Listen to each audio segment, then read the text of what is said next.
So, welcome to Ask Me Anything, AI Ethics for Editors.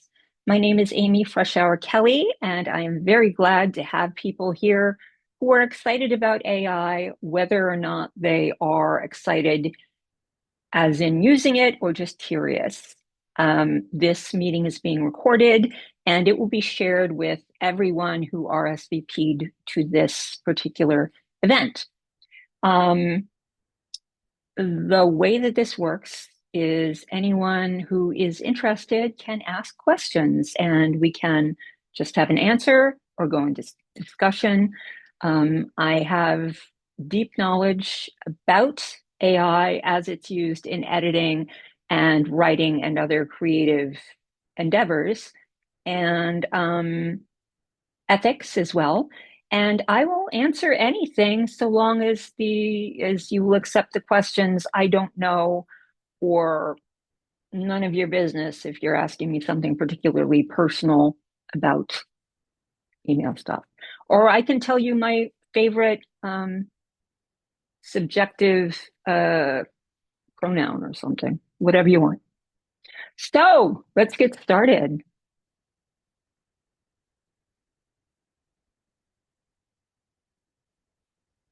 I guess I'll jump in if that's okay. Hi, Sunila. Absolutely.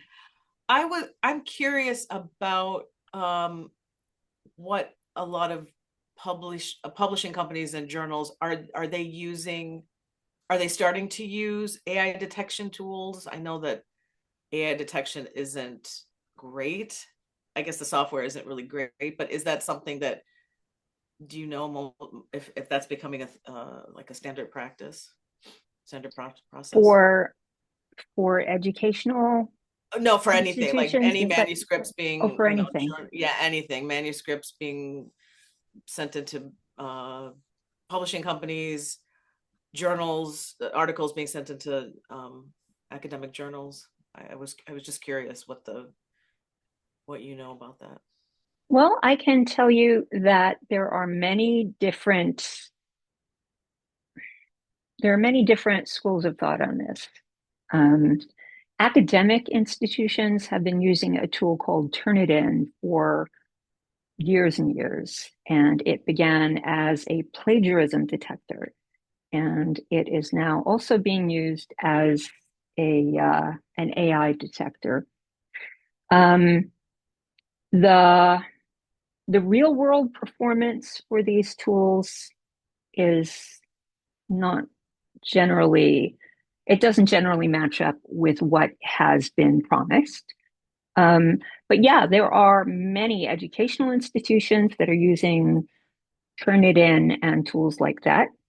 There are several different journals, science journals, medical journals, and other fact-based journals that are using this type of detector. Um, it's another it's another thing that I find somewhat questionable as if you don't have a particular strategy for it. There are also magazines that use it, independent editors who use it, etc. Oftentimes, I don't think that you're a freelance, right? No, I am a freelancer. Oh, you are? Yeah. Okay, so those of us who do freelancing, I think that some of us probably have within our agreements and contracts an originality clause, right? And if you don't, that's fine, but it's a thing that should be there with your errors and omissions. That's something where it's been a concern forever about people using work that's not entirely their own. And so a lot of the time, especially freelancers who are just, gosh, how do I word this? There are a lot of freelancers who have a clause in their contracts that probably saves them from needing to do anything where they verify what's going on. With my particular contract, which I share with clients only, um, I do have an originality clause, and I do ask them to sign my AI policy clause as well. Um, because we're going to see things that are kind of iffy going on, and there are going to be lines that change as we go forward. So, yes, I'm sorry, I've strayed from the point. Yes, there are institutions and publishers that are using this technology. Is the technology, and I'm just going to jump off from that for a second, is the technology accurate? And that's a good question because how what are the risks of using it if you're going to get false positives and false negatives? So, Marcella, you've got a I question there. I know I was going to just add on to that point. I think I read some articles recently about the M dash. Did you read about that? The M dash in Yeah. ChatGPT. So now because that's supposed to be a sign of using AI, even though a lot of people use M dashes. So I think it's not, I don't know. To go along to your point is that what shows that it's AI or not, and how accurate are the tools that are, and since AI changes and evolves, how accurate are those tools always going to be? You know what? One of the things about detectors like that is that they're only good as the data they've been trained on. So, excuse me, detectors need to be updated constantly. They need to have access um, to whatever set of data is germane to what they're doing. Excuse me again. So they need constant retraining, and they need something else I was going to say about that. They need constant retraining. They change their efficacy changes as the I'm trying to get something here that might be illustrative of that. Um, so data sets change, what they're looking for changes, and things like the M dash, that was debunked, actually. It's not a sign. There are phrases that are more likely to be a sign. And I want to separate that, just incidentally, separate phrases that are a sign because they happen so very frequently. They occur much more frequently in AI generated copy than it does organically. And you can find that change by using Google Ngram Viewer and other tools like that that simply draw on information that's been published or put on the internet, and that's kind of cool. So, like, if you're looking at something where you have an ever evolving landscape or you're navigating something a lot, that's much more likely to be AI. However, punctuation has not been, to my knowledge, has not been a good indicator. I believe that the M dash thing that they were talking about was being used in place of a semicolon, which would be used to avoid comma split. But the M dash is very, very popular, you know? So I think that in that case, AI tools are copying something that's already very popular. And just saying, just saying. But yeah, you can pry my M dash out of my cold dead hands because I love it. And I'm thrilled, by the way, if you don't know, that Chicago Manual 18 has updated it so you don't need spaces on either side of the M dash, which I just think looks better. So there you go with that. That was probably more of an answer than you were looking for. That was a wonderful answer, at least for me. And I'm wondering that when it comes down to the AI checkers, I'm using Q-text. I did some reading and that seemed to be one of the better ones. and I'm wondering if anybody knows of one that's even better than that. What, Did you drop that in the chat, Crystal? Like what Q that, check, you said? Q check? AI? Sorry about that. I will put that in the chat. Thanks, Marcella. Oh, Q text? Yeah, that one. Oh, okay. All right. I got that. I will drop that in. I have it right here. Q text.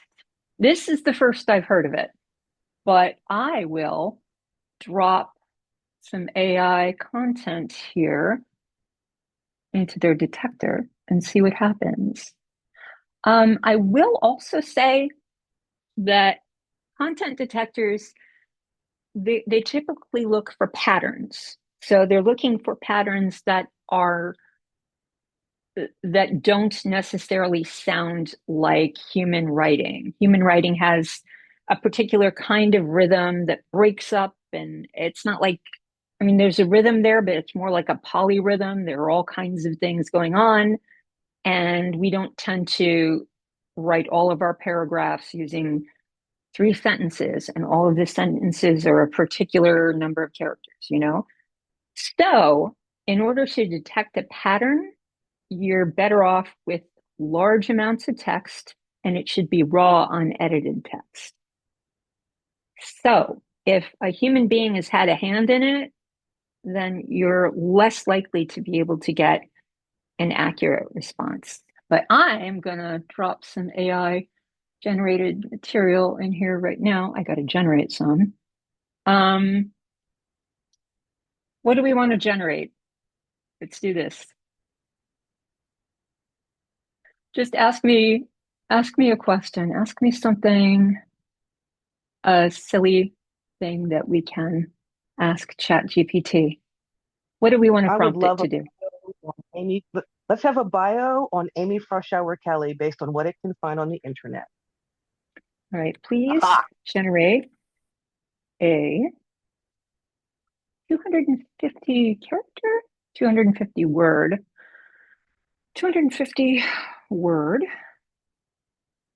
bio for Amy Freshour Kelly based on what can be what can be uh, easily found on the internet. Is there any specific parameter you Yeah, want to use reputable sources. How about that? on what could be found in reputable sources on the internet? Okay, I am going to just share my screen for a moment so you can see what I'm doing. All right, Google Chrome, you should see this now.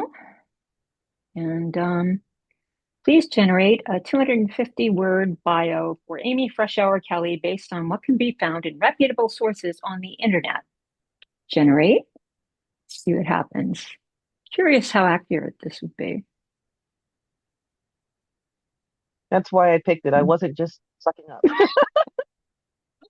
Ah, oh my goodness gracious. That is a picture of Nicole Leffer, who works in AI marketing, and we have some different opinions on things. So this is fascinating. Um, let's see. Okay, so all right, this has been this I'm copying, and I'm going to stop sharing here and share QText. Let's see here. Okay, let's see what happens when I plop this in here. Ooh, I'm going to take out the sources.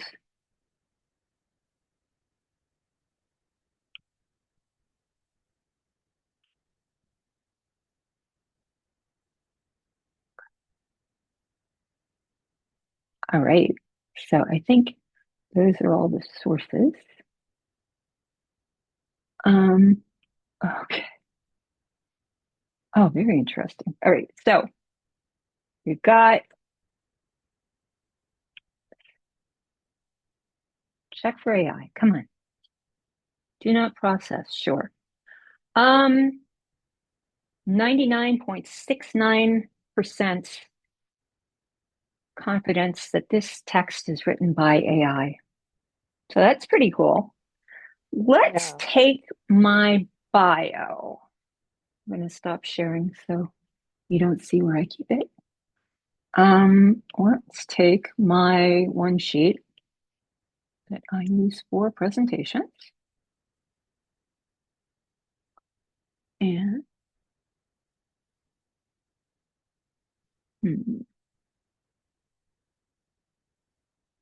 what is that? Oh, okay. How many words is that? I'm just going to assume how many words. And we're going to try again. Here we go. Back to the AI detector and share this. AI detector, boom. You got it here, right? We're going to do a new search. Oh, I don't want to do that. Chris, if I send you the information, if I send you, copy paste you that bio information, could you run that? You bet. Happy to. Oh, okay. I'm going to post it in the chat, and this is longer than is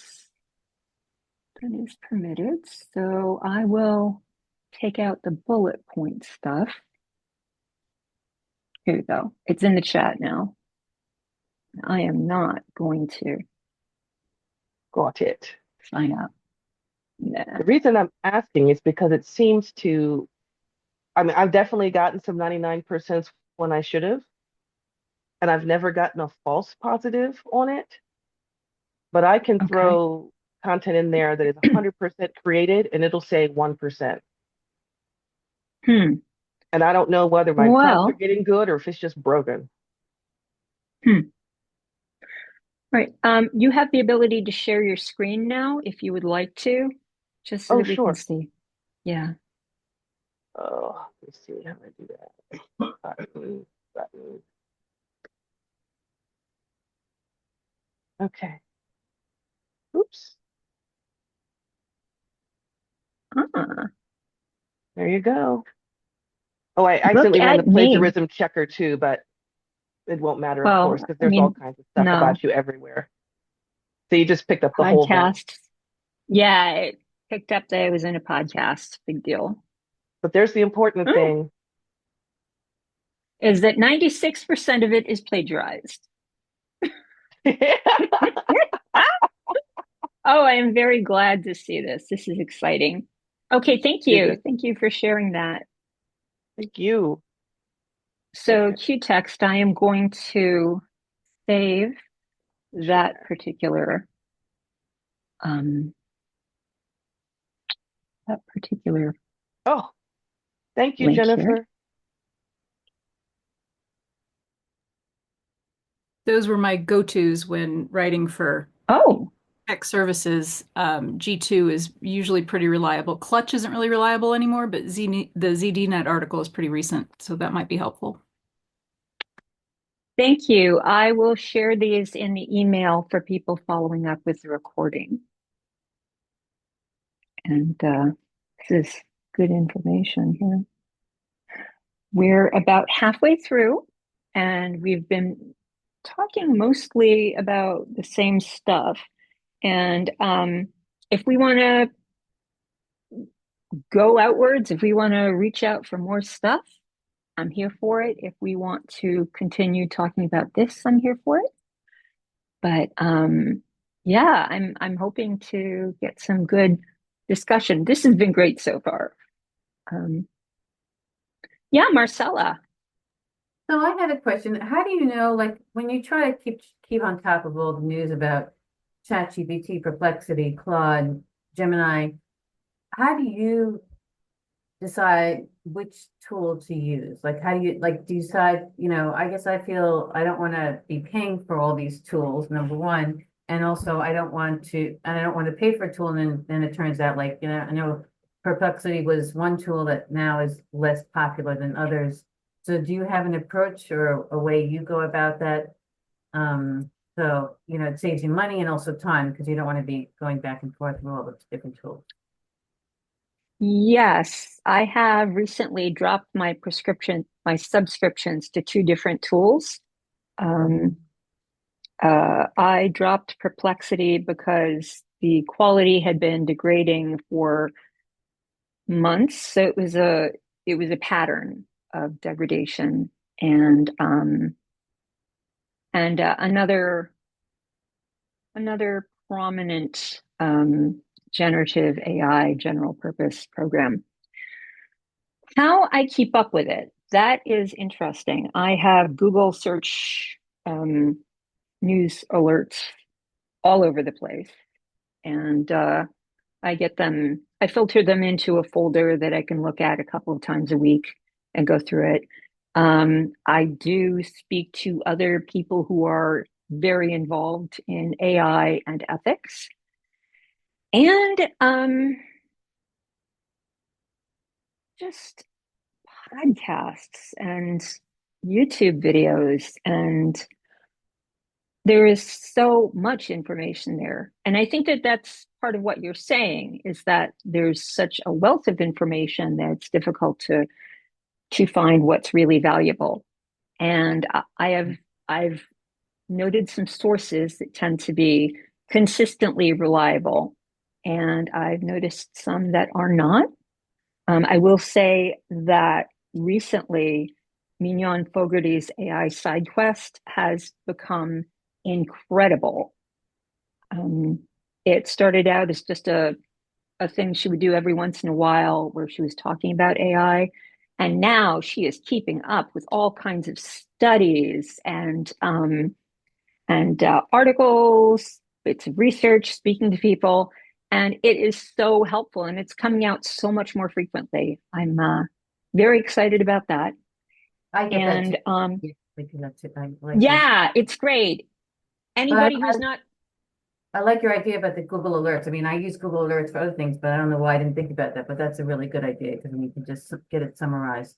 So, yeah, I just have specific phrases though, because I can't just put in AI because right. I would never, but AI ethics, AI legislation, AI misuse.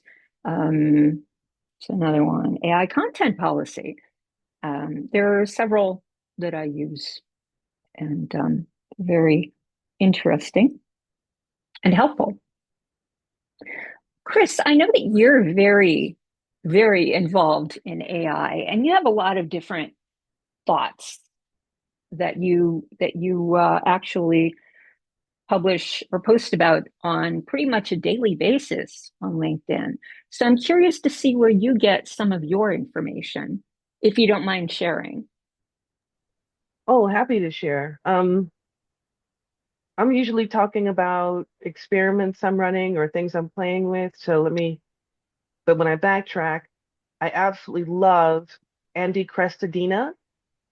Um, he's from Orbit Media. He's in marketing, but and that might be a turnoff for some people, but the thing I love about Andy is he only posts twice a month because his team does hardcore, serious research on these things. Okay. And he has a healthy dose of skepticism about the whole darn AI thing that I love. Um, and so, he definitely uses it, definitely appreciates it, has been in the game long enough that he knows that it's not all that. You know what I mean? He just gets its limitations. So Annie Crestodina is wonderful. The Future Fiction Academy is Yes. where I'm exploring that fiction thing. And that is Yeah. a whole, I don't know, what's the ball of wax? Is that the phrase? Um, Yeah. but I think it was Jennifer. No, it wasn't Jennifer. Who was talking about rabbit holes on Monday? That is a rabbit hole.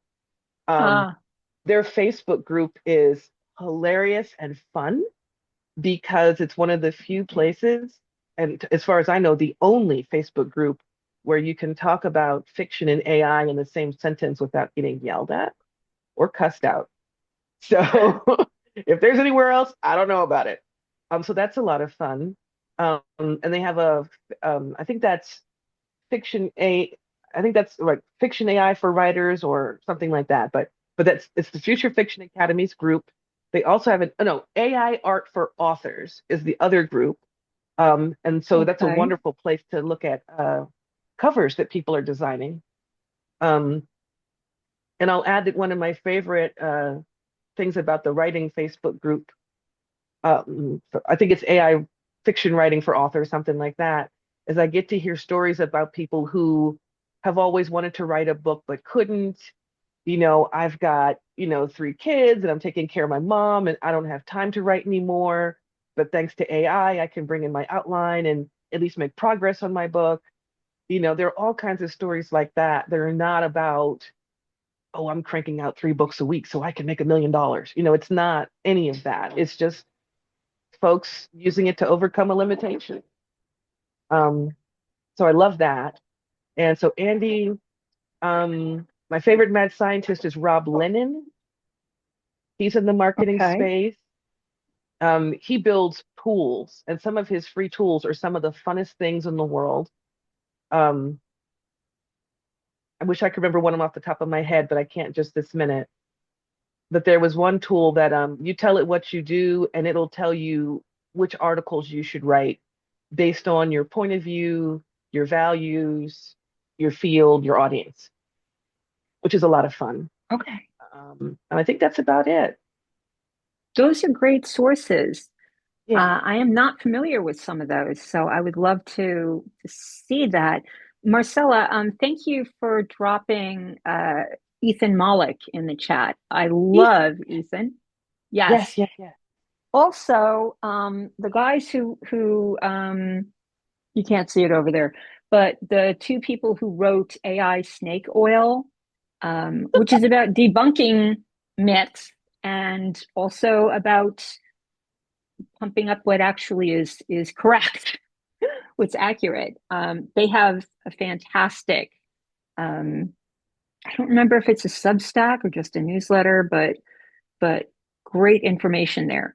It's a little dry, it's a little technical, and it tends to be very long form, but it's worth a read. And they don't publish frequently, so it's definitely a good thing. I have read, what is it, Responsible AI by Olivia Gambellin, and it's very dry and it's more based on the corporate space and those applications. So ESG type stuff. It's interesting, but it is dry, and I don't recommend it unless you have a lot of time to look at things that are not wordsmithing based. Um, but it is a good book and it's interesting. I have a bunch of other books that I've been reading on it, but I haven't read enough about them to, I haven't read enough of them to be able to make any recommendations. But thank you for sharing um, those resources, Chris. You I'm bet. very, yeah, and thank you, Corey Doctorow. That's right. Thank you. Thank Thank you, you, Jennifer. I didn't Jennifer. know anything about this person. Yeah, He writes a lot of kind of uh well he I guess his dad is E.L. Doctorow is also a the novelist. post-apocalyptic fiction writer, and Corey tends to write Mhm. more satire, which is harder to tell from the truth these days. But he has a lot of opinions on what he calls enshittification. Hey, that him. Okay. Yeah, yeah, yeah. Yeah, he's good. I Yeah, am this very I find glad that you brought him up. very vocal. Yes. And And Yes. Oh, his article. Yeah, I've heard about his identification. Curious. Oh my goodness, how fun. we all know that word. We just didn't know there was an actual word for it. Absolutely. And I didn't yes. really realize there was like one person. You know what I mean? It was sometimes these words just kind of come about. Yeah, he posts a lot on Medium. I haven't found a specific platform, but I'm sure that mucking about could pull something definitive, but he's just a good name to kind of keep in Mhm. mind. Yeah. It, I'm trying to see if he has his own website. Now, I apologize for moving my head around like that. I have my big main monitor is over here, and my small monitor where I get to look at you directly is right in front of me. This is the one It on my looks laptop. So, it looks like his stuff might be at this site, but mm, but like Jennifer said, it's hard to tell satire from the real thing, so don't quote me. yeah. And the term is I'm actually the title of a book on Oh, at a lot of different sellers, but Amazon pops up first, of course. So I'm a lot of Medium articles popped up as well. oh my goodness, I absolutely this love the title of this article. With great power came no responsibility. Wow, some of these are pretty terrific. Um, yeah, I'm going to be looking through more of this. I've only seen things that were posted occasionally. And yeah, this craphound.com does appear to be his official site. I'm bookmarking this as well. Thank you. I This has love been hanging with such a y'all. an illuminating an illuminating uh, get together. And Everybody now needs I feel like I'm sorry? everybody needs a good brain dump every once in a while. Yes. Yes. So, I'm going to minimize that so that I don't get super, super distracted by these interesting things. I think And that you all have created a new tab group. Thank you so much. yeah, that's a good thing to have. One of the things I've been working on for over a year, and I haven't published it because it's something where I tend to want to just get everything perfect, and it's never going to be perfect. So I think I'm going to have an additional resources page instead on my website. I have one that is has links to resources on editing, on formatting, on support groups, all this kind of stuff for editors and for writers, and also for people who are interested in AI. Because let's be honest, that's why I have this particular site. It would be nice to have another page that's really just devoted to the AI and the resources, and it would have to be something that I update more frequently than I do my regular resource page. But I will link to the resource page as well here. Um, So, getting back to asking about ethics,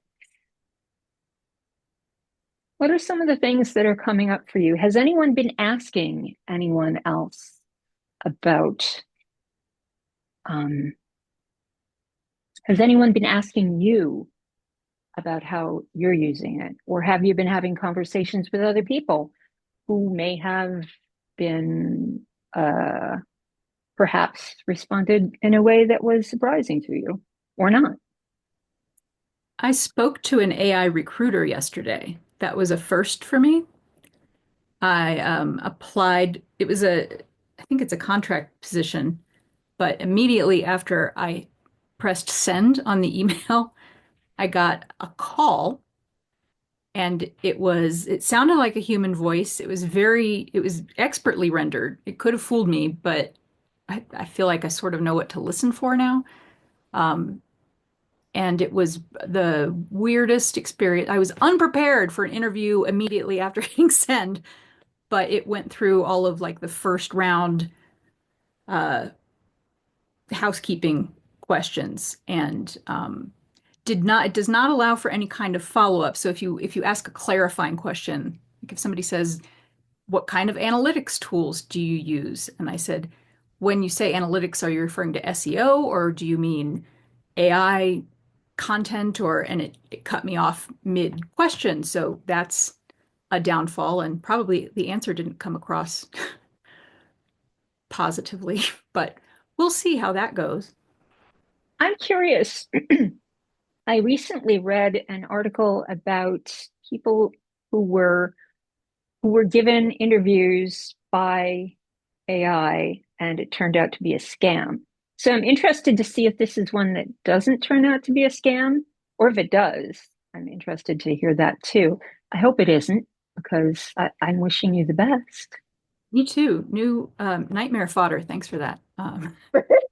It was posted on LinkedIn, so I assume, and I did actually look up the company, and it seems to be fairly above board.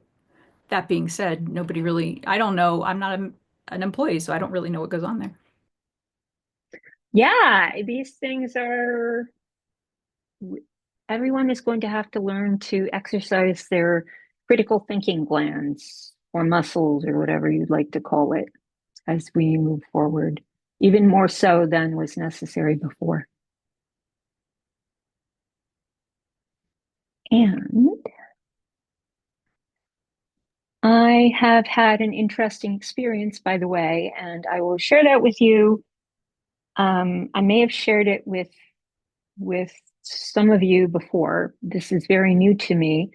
I have had a prospective client contact me. They're aware of the fact that I am in AI ethics. They're aware of the fact that I have been editing novels on and off for 2 decades. They contacted me and they would like me to look at their novel and they'd like an evaluation. Okay, manuscript evaluation. They are not, they do not want me to use any AI in this work. So, of course, I will not. But they do not want to disclose to me whether they have used any AI. And so, because of that, they they're okay with my rates. They're okay with my processes. They're not okay sharing part of their process. And to me, this is a red flag. But it's also some money and it could be a good opportunity. So here's what I plan to do.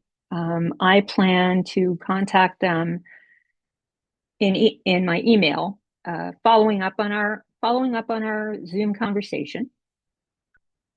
I want to just clarify that I am not going to be using any kind of AI in any capacity whatsoever, other than what is already incorporated into my tools, um, with your permission.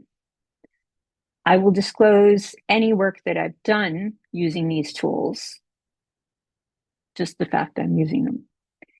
And I do require disclosure from you, just so I'm aware, just so that I have a better idea how to approach your work. That's my first impression of what to do. But it's also kind of a red flag. So part of me wants to pursue this, not just because of the fact that it could be another client, but to see what happens. Are they going to disclose that they have been using it? Are they going to disclose that they have a terrible thing about AI and they do not ever want to use it?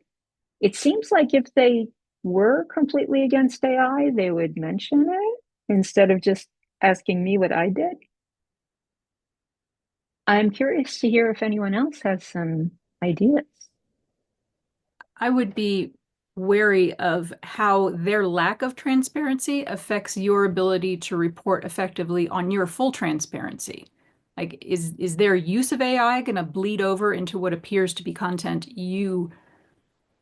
or services you provide for them? Then that would be, they're just, they have not thought this through, perhaps, or perhaps they're looking for a fall guy. I mean, sorry to be cynical, but I've seen that with agency clients in the past. They're just not, they don't give you full transparency on how their leads come in. It's hard for you to track how your SEO efforts have pulled that money in for their company. And it's not I necessarily get apples that. to apples, but it's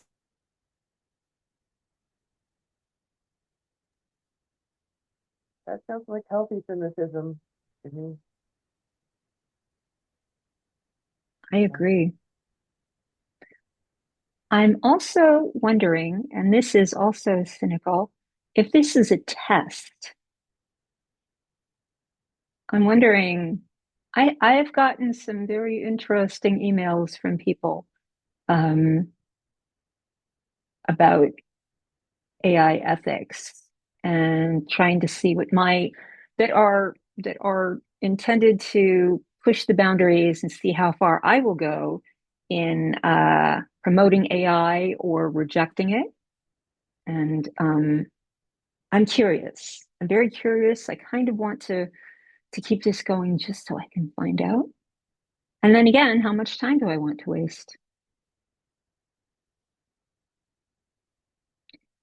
Just before the ACES conference, I was approached by a software platform that was releasing well, I mean, I guess I can say it now because it's already been released.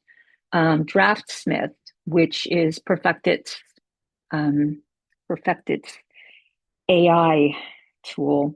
I was contacted by Perfected/Draftsmith prior to the release and offered the opportunity to give it a tryout and offer my thoughts on how it worked. And I don't have I don't have the exact wording here to share with you, but I just, mm, people are getting weird in interesting ways about this. Um, I didn't accept the opportunity or open any of their links. Um, I responded that what was it I said? Thank you so much for your kind offer. As I'm sure you can understand, in my work with ethics, it's very important that I remain unambiguously, whatever the word was I used. Um, I I cannot accept. Thank you so much for your offer, and I look forward to looking at your tool once it has been released and when I've paid for it myself.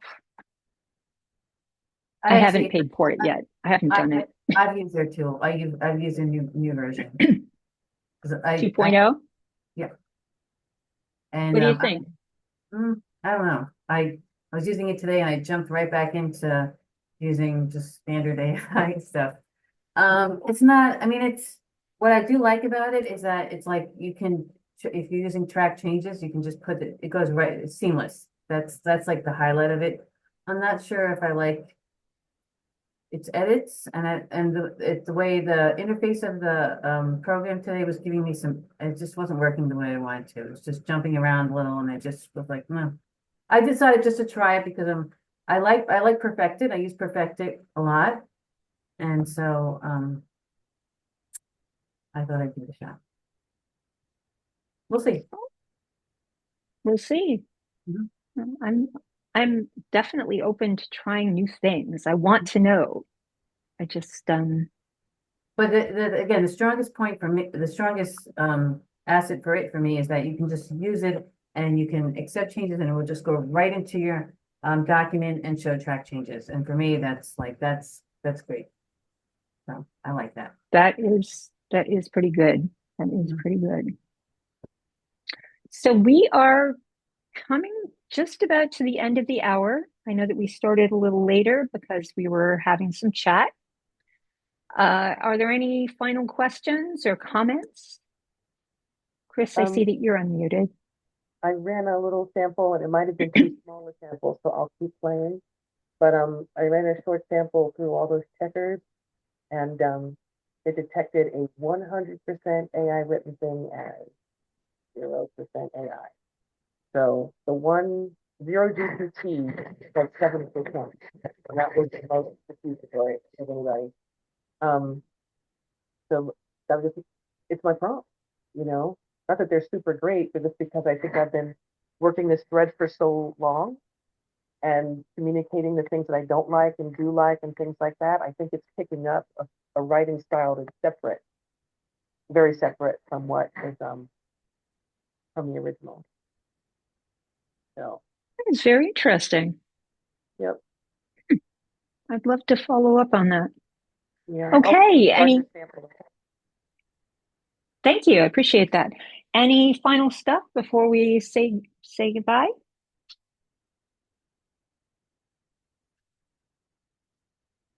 Are you waving goodbye or are you saying, oh, okay.